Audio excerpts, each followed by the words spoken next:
With All-Star Saturday now behind us here in Falmouth, it's time for the last week of regular season Cape League action here at Gov Fuller Field. Here to open the door alongside Braden Schenk and MJ Newsom here at the round table. I'm Ryan Martin. Braden, let's start with you. 7 points to make up for this Falmouth team in as many days, and they started here against the best team in the Cape Cod League. Yeah, you got to get some wins. You're chasing a Bourne Braves team that has looked really good the last couple weeks. And as you mentioned, you got a little less than a week left to play. 7 games. If you include that Katuitt game you're making up, you got to make up 3.5 games. So really it's go time for this Commodore team. And you got to hope the Bravos start losing some games sometime soon. Yeah, we're going to keep pace with that Bourne team, see what happens there, MJ. But for Falmouth, they had a really great opportunity last regular season game out at Orleans. They drop a close one, though, there at Eldridge Park. Yeah, and it's a team, Ryan, that you had beaten twice already. Sure, it hadn't been in 9-inning games, 2 fogouts, if you can believe it, both wins at home against Orleans. And it was a game where your offense played well. That's been the MO really all summer long, is the Falmouth's offense has been really explosive. The pitching, for the most part, this past week had been great. And then at Orleans,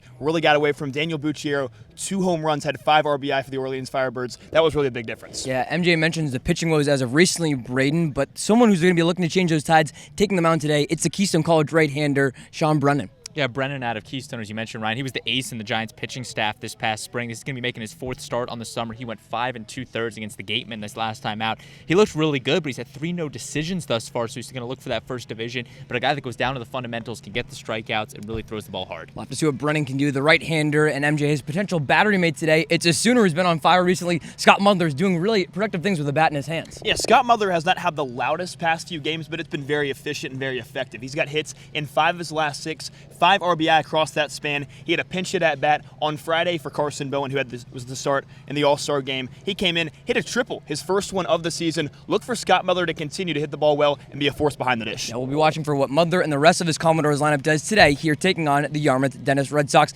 It's the Red Sox and the Commodores. First pitch from Gov Fuller Field coming up next at 6 p.m.